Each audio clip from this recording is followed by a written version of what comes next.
Welcome back. We're talking with Dan Kennedy of Northeastern University about his new book, The Return of the Moguls, all about the newspaper industry and more specifically, at least in part, about the Boston Globe. And Dan, what is the future of the Globe? I mean, John Henry's a very wealthy man, brilliant businessman. He's been trying everything he can think of with the Globe with mixed results, and yet circulation continues to decline. The business model continues to be rugged. How long can he continue to swallow red ink?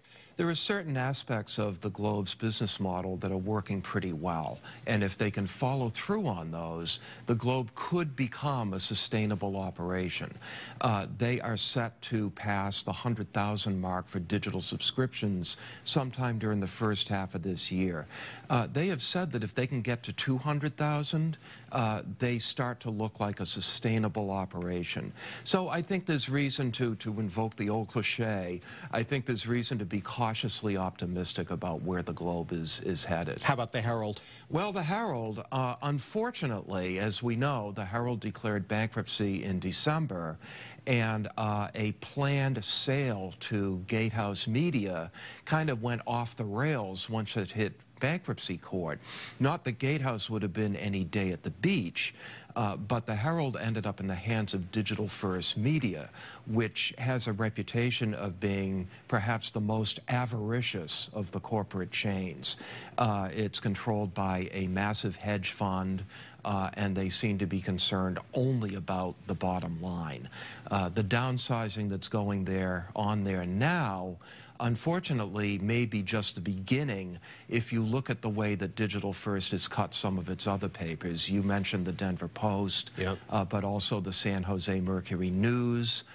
Locally, the Fitchburg Enterprise and Sentinel, which is a Digital First paper, was deprived of its newsroom, with its reporters told, well, work out of your house. So that, wow. This was not a good outcome for the Herald. Well, look, it's impossible to tell the future, but you're as equipped as anyone to answer this question. In 10 years from now, are you going to see anyone holding a newspaper and reading it? You know, I'm a very bad predictor in this area because 12 years ago, if you had asked me, is print going to survive, I would have said, oh no, it'll be gone by now. And it turns out that print is still the primary way that newspapers deliver their product. I think that print will continue to exist. I think it's becoming a niche luxury product.